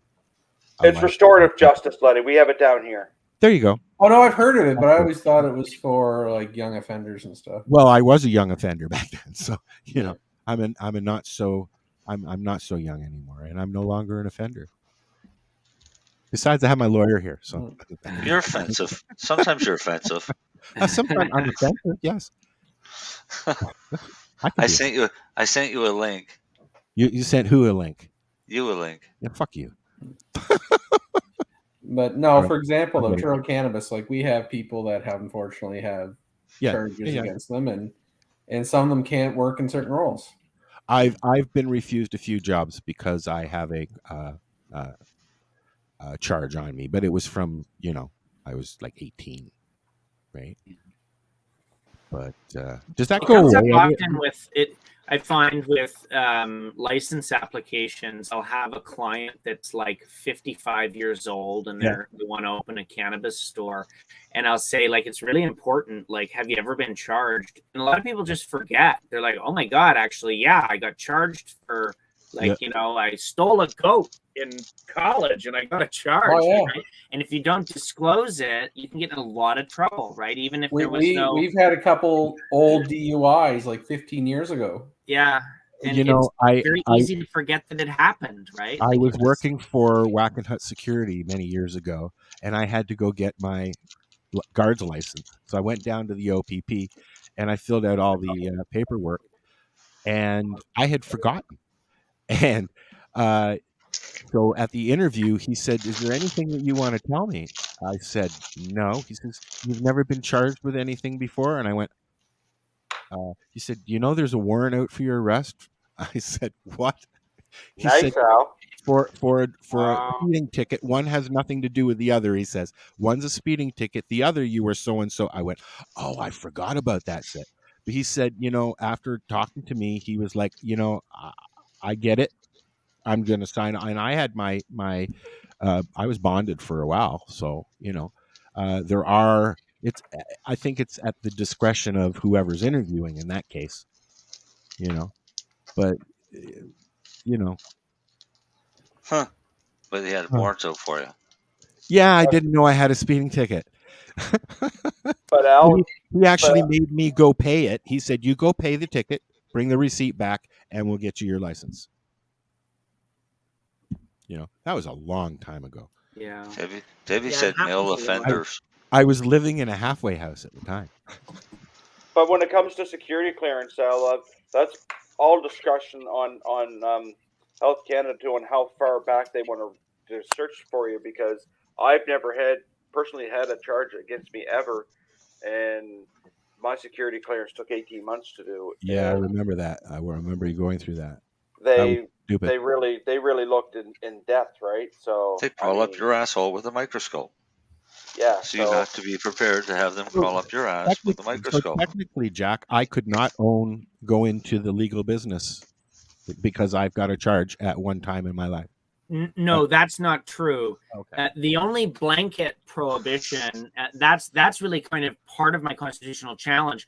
I could get you a cannabis retail operator license very easily. You've got no charges that would prohibit it. You've got an extraordinary record, sure, but that's not a barrier to licensure. So the Alcohol and Gaming Commission, the Alcohol and Gaming Commission would look at it. They'd probably talk to you about it and say what happened. Okay, but beyond that, an old record's not going to stop you. The blanket prohibition is if you got a charge after legalization. That's what they're obsessed with. Okay. I already got your store name. What's that? Notorious Cannabis. Mr. Squishy. Notorious. Mr. I think there's already many Mr. Notoriouses. Thank you. But that, I always thought that was. I mean, I understand the whole meaning behind doing that, but when you're talking firsthand to somebody who all they want to do is go into business, it shouldn't, or work for a company. It's just like you shouldn't be held accountable for what you did before you were legally an adult, right? I guess you have. Holding the cannabis community to a standard that's significantly higher than pretty much any other industry. It's sort of like they refuse to call it a drug, but it's holding them to the standard of like a drug, like a pharmaceutical premises. It's really bizarre. So I have deep issues with the security clearance system in cannabis. I think it's extraordinarily unfair. But I want to change the subject. I was thinking of an example that I want to change the subject. Yeah, we should because example was kind of harsh. Well, no, just because we're already getting to 8:30 and we haven't talked about Zoomers yet. About what? Zoomers. That's the new word. They're calling them Zoomers. Why? Mushrooms. Oh, okay. Zoomers now. Why would they call them Zoomers? I don't know. I don't get it. I don't know. Just give me my 0.2 every day. I don't give a fuck. Fuck off. Where are we with that, Jack? This is another one of Jack's favorite subjects. Okay, well, I do love talking about psilocybin. So there's been no the major change that happened as far as psilocybin regulation is concerned is an amendment to what's called the Special Access Program, which is an exemption program for psilocybin that allows you to basically it's only in emergencies, that's the government's language, to basically get an exemption to access psilocybin. Previously, people were accessing using Section 56 of the CDSA, and so a great number of sick people were able to do that successfully, which is wonderful, but it's looking like now the federal government is saying, no, you have to use the SAP. You've got to access it, go to your doctor. Huh? They want more research. Well, that's part of it, but much more so, they only want to provide it if it's an emergency. So it's going to create another bottleneck. So, I'm sure litigation is forthcoming regarding the constitutionality of the blanket prohibition on psilocybin access. So, the fight is coming, but we're not there yet. So really what's happened is a minor loosening of some access rules for extremely sick people. But I think empirically what we're going to find is that the program doesn't work, and it's not going to provide the type of access that people require. And one of the reasons that I think that's a big problem is that psilocybin has, it has very strong scientific support showing that it's an effective tool to help people dealing with serious mental health issues.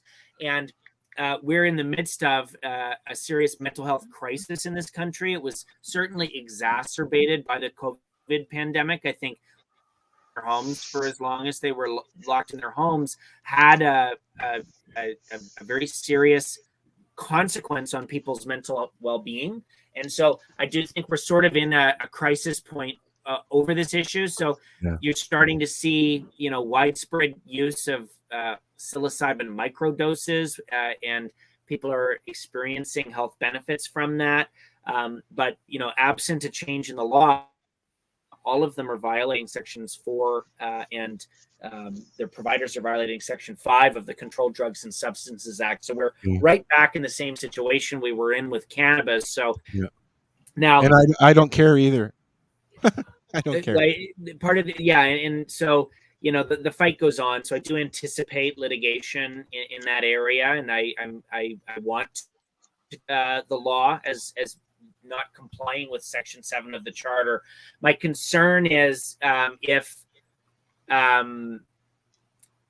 psilocin, so synthetically derived psilocin or a similar chemical salt that really isn't connected to the fruiting body of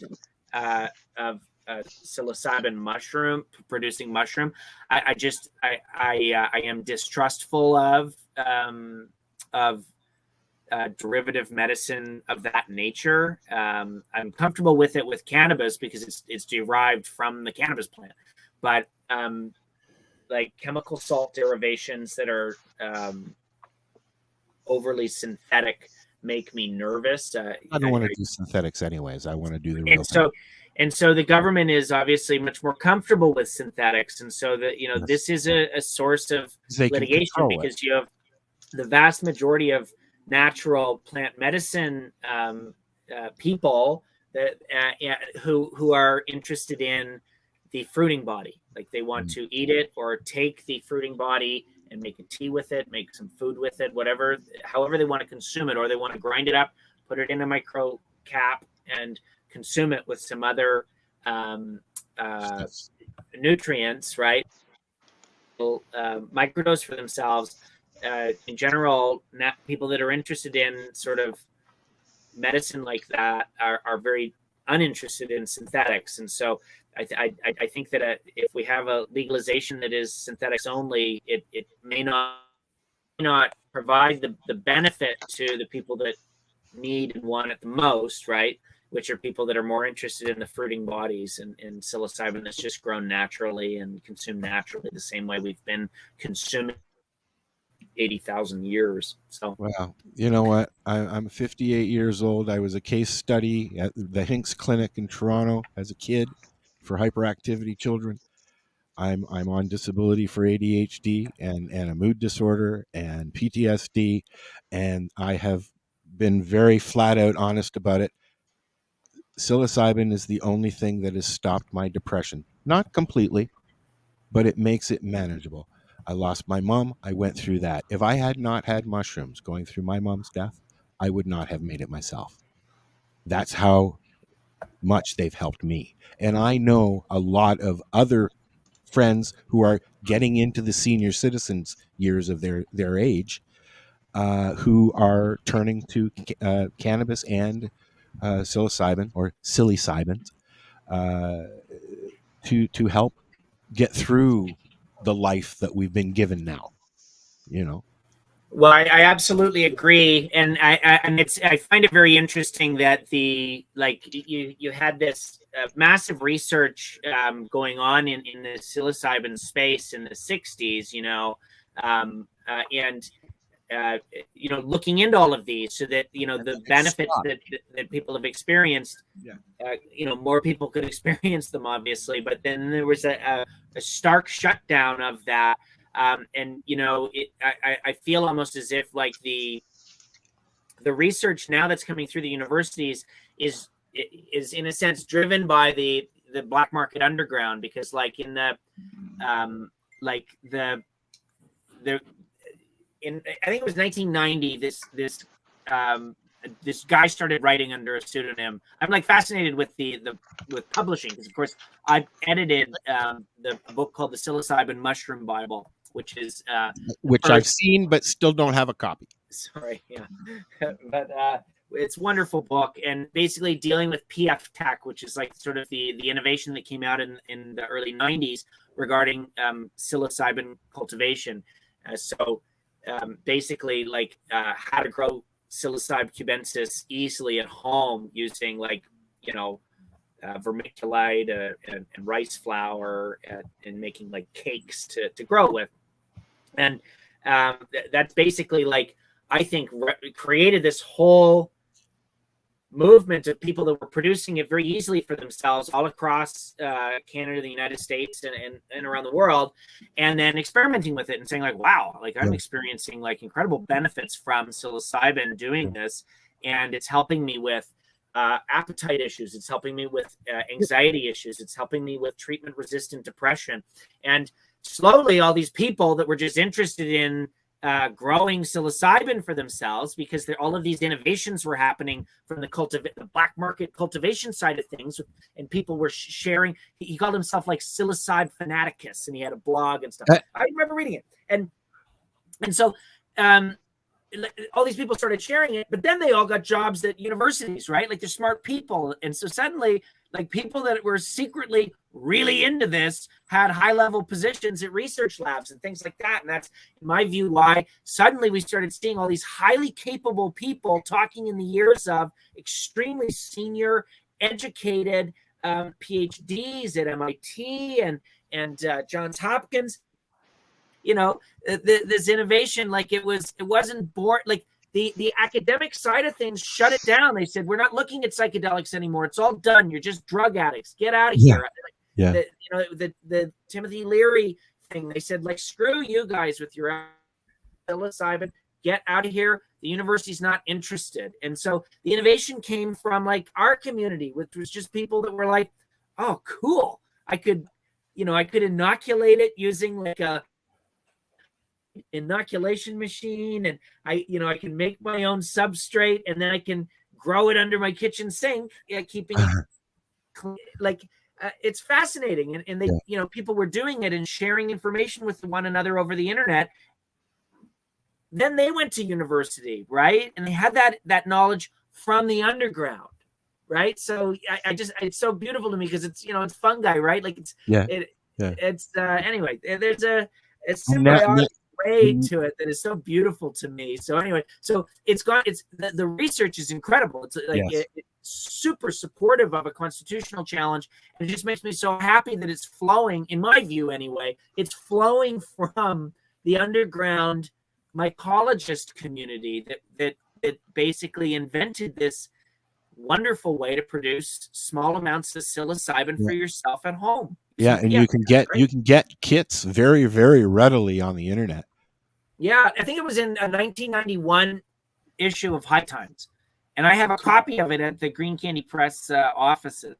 And this Robert McPherson was his name. And so anyway, so nobody had done a book on psilocybin for like 10 years, and so since like 2009 or something, I was complaining. I said, I want to do a book about psilocybin. Someone's got to do it. Have you got a copy you can hold up? Sure, man. I'll give you a copy. No problem. And anyway, so finally I did it. I think it was.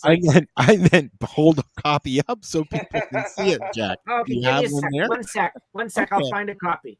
All right. Sure, I'll take one, but that's not what I meant. We need some music while we're waiting for Jack. Just a sec. I've got some. Look, they've added some stuff here. I sent you a link for a song that Lindsay wanted. Oh, do you want? Let's play that. And when Jack comes back, we will continue our conversation about psilocybin and stuff. I'm just going to load it up. I'm sure he won't mind. I don't know how long this song is. But... I don't know either. Sorry, Lindsay. Now I know what you meant when you said play a song for me. I thought Al was playing a song, and you meant, oh, you're playing a song for me. Sorry about that. 3:49. Okay, this is for Lindsay. Here you go. Ding, ding, ding, ding. And when Jack comes back, we'll continue our conversation. Yep.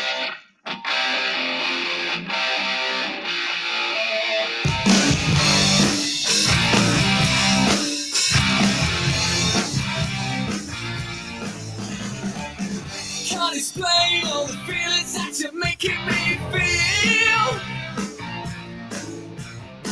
My heart's in overdrive and you're behind the steering wheel. Touching you, touching me, touching you, can't you touch me? I believe in a thing called love. Just look at with the chance we can make it now. Yeah, look at the sun goes down. I believe in a thing called love. Ooh, ooh.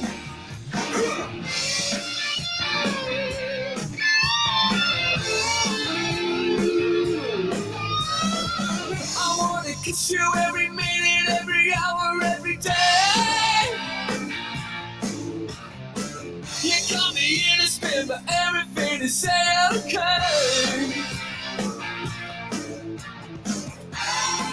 Touching you, touching me, touching you, can't you touch me? I believe in a thing called love. Just look at with the chance we can make it now. When we rock until the sun goes down. I believe in a thing called love. Ooh, ooh. Get down!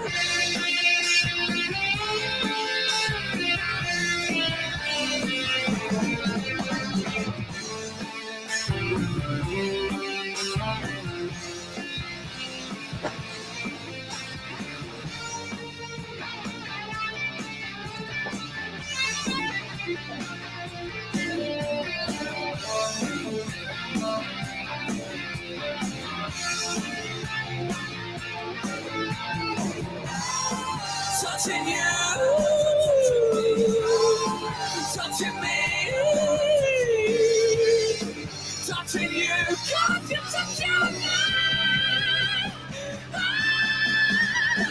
I believe in a thing called love. Just give me my heart. With a chance we can make it now. When we make it till the sun goes down. I believe in a thing called love.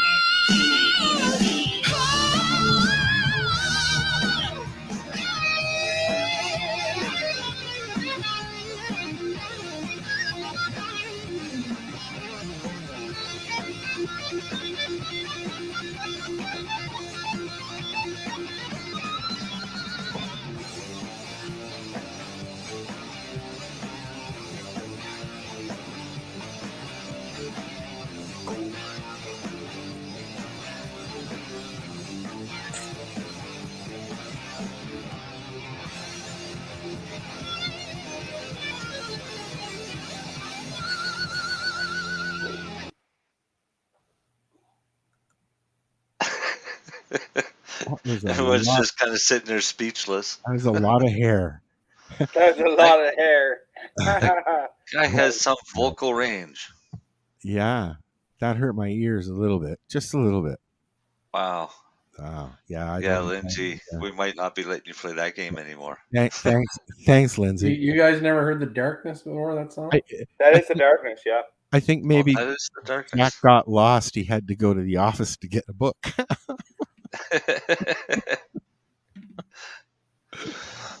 An interesting story, COVID related. You see, they won't really, WHO won't approve the Quebec COVID vaccine because it's got ties to the tobacco industry. No.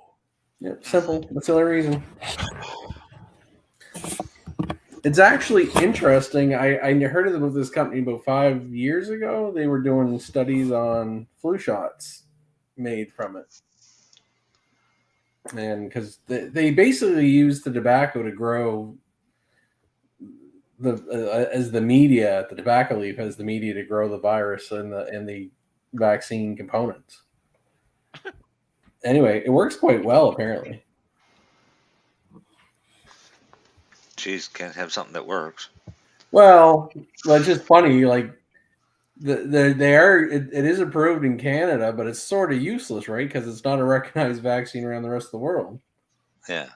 But it's just funny how the WHO is like, no, go on it, because they're a Quebec-based company. They're not a big Pfizer or something like that. Anyway, just okay. So there's companies that are making serums and stuff like that, and that they can't sell them. There's a clinic in Truro that are doing trials all the time. Yeah, they specialize in all kinds of a lot of it's vaccines, but not just it. Oh, Yeah. Okay. So they're always looking for volunteers to go in and try out vaccines. Deb says to watch the Fantastic Fungi. I'm halfway through it, Deb. I just haven't resumed it yet. I'd like to have him on the show, Pete. Is it, Paul Stamets, I think his last name is. Marcel, isn't it? Don't know. I forget the show. There's I think Jack. I watched it. Sorry, buddy. I'm sorry, Jack's guys. I can't find a copy. My house is a bit of a mess right now. That's 'cause I just okay, buddy. finished, now I have just books everywhere, but He's standing behind the That's pile your, of books. that's your call out. but every book but the one we wanted to see. So I'm super sorry. That's okay. You have to turn your focus off thingy because it's all. But Oh yeah. or, Well, hold, I don't. there's the one you were talking about, Cannabis Grow Bible, and then Marijuana 101, which is Lee's wonderful book. Yeah. I gotta get That this Grow thing Bible's awesome. Yeah, it's a good, very good book. Yeah. Can't really see them because your video's choppy, buddy. But you know what? Thank you for playing along. Sorry. Now he doesn't know where to put them now. Let's all watch Jack. Was that a complete idiot's guidebook to something? Pardon? I saw the black and yellow. I was like, is that the complete idiot guidebook to something? No, was a book I did called Marijuana Daily Gardening. I just saw the color. It looks Yeah, like the color makes you think, doesn't it? Yeah. That was a fun book. He did fluorescent gardening, and then he just like every day he showed you how to do it each day. It was like my response to Ed Rosenthal's grow a pound easy or whatever. So I liked mine better. I thought it was better organized. But how many books did you edit so far? Have you? I don't know. Lots. But one time, Green Candy Press was the only one doing cannabis books. Like what do you call? What were you calling them back then? Table books. What are they called? Table books. Coffee table books. Coffee table books. Yeah. Well, we were the only one that was like obsessed with image quality in the books. But Ed Rosenthal was always doing them. George Van Patten was always doing them.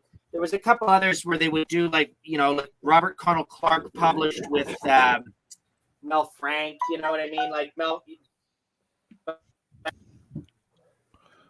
Green Candy Press was like a publishing company that did cannabis books. They were like cannabis guys that sort of had a publishing company. Yeah. Because like we did other stuff, right? And I think that's why, because they had a psilocybin book, but I think like we did well with the psilocybin book because like nobody had done a psilocybin book before where they said like we're just going to make this into an excellent book and we're going to treat it like a gardening book. That was my whole thing. Like my shtick was when you read one of mine, you'll think, oh, it's a book about how to grow roses, except that it's all cannabis, like high quality images, like because our community deserves books that are just as good as some ranges or whatever the hell. Well, like Professor Lee's book was literally 101. It was he took notes through, I don't know, I can't remember how many years, but he took notes of everything he did and wrote a book. And so it's from the layman. It's not scientific. It's this is what he did. This is what worked for him. This is what didn't work for him. And back then we needed books like that. So now you have what's the new one called? The psilocybin one? The psilocybin mushroom Bible. And then the psilocybin chef cookbook is the latest. That's the newest one. Yeah, you were just getting ready to put that out, I think, when you were on last year. Yeah, it's out now. People seem to be enjoying it. So where do you get them? Tell us where people can get them. Basically, we're all booksters.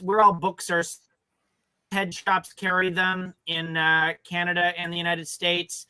If you're in Europe, then Turnaround Publishing Distribution carries them, and then finally, obviously Amazon carries them, and then Chapters Indigo carries them. So yeah, we're in every bookstore.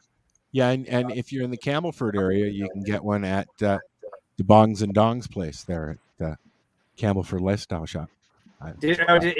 Wayne has them? Wayne had a couple, and then he had one. I think he's still got one left. I don't know. That's cool.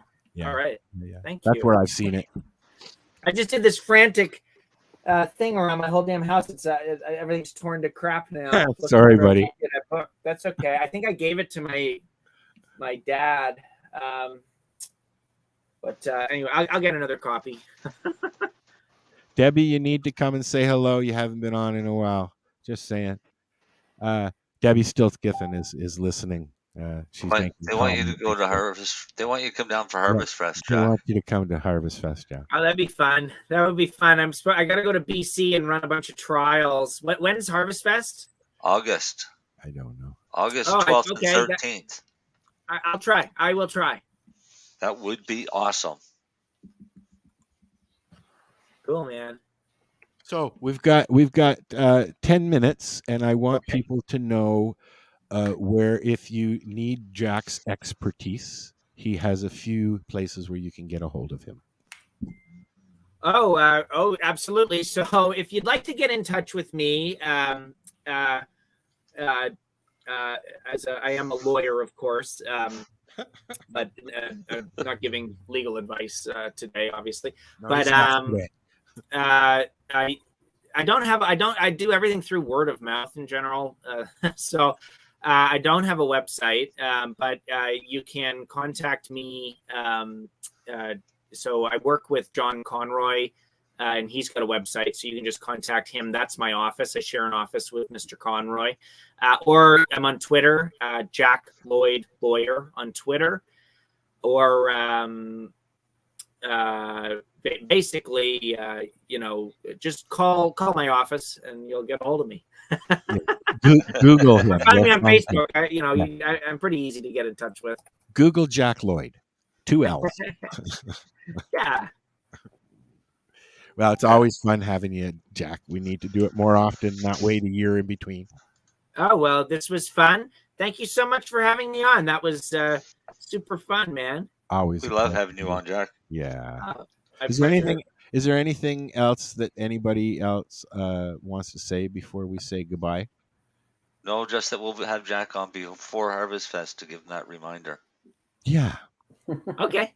I'm happy to come back. I'm ready to rock. And I'll let you know when that concert is, buddy. See, sounds good. And I'll let you know when to go scuba diving, Jack. Okay. All right, I got all sorts of fun stuff to do now. Yeah. Lots of plans. Darcy, you should thank Jack for being on, because you got to miss out on your grow segments, and you probably didn't have anything to talk about. We have 2 minutes or a couple minutes. Yeah. Actually, I was going to do some sprouting, but now I can wait till next week, so that's even better. Sprouting next week. You heard it here first. Sprouting. Yeah. Darcy's going to sprout next week. I got a shit ton of seeds sprouting, so I can do a bunch of select picking. So, where'd you get the seeds? I've had them for 20 years. There, I figure I get grandfathered in with them. And then I took them seeds and made new strains. That's right. Not my. Hey, Jack. Not my first rodeo. There you go. I like everything I'm hearing. Good. There you go. All right, guys, this is the 420 Radio Show. Thanks for listening. We're here next week. We have some people rounded up that Marijane has put together.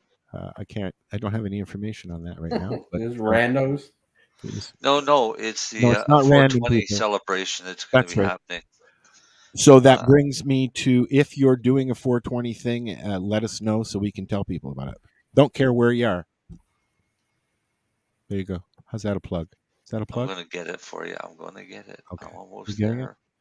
TikTok, TikTok, TikTok, TikTok. Oh, yeah, sure. What? That was Just cool. put a clock on you. All right. Yeah, because your 8 minutes in pouring down rain never happened, Marcel. Yeah, you totally fucked that up. HushChicago.com. They're having a huge event to celebrate 420, and the event is called Make It Sexy. Cool. So they'll be here next week to talk about that. I guess they're going to make cannabis sexy. I guess we're going to talk about sex next week. Well, I mean, you That'll always be make fun. cannabis sexy when you trim it. It's like Fair taking off all those excess clothes that you don't need. And you Hey, get rid of Marcel. that. But yeah, sorry, dude. Say goodnight. Good night, people. Thanks, Jack. Hey, this is Hey, Cheech. now- This is Chong, and you're listening to Lifestyle Radio. What is it? Lifestyle Radio. Say it one more time. 420 Radio. Woo!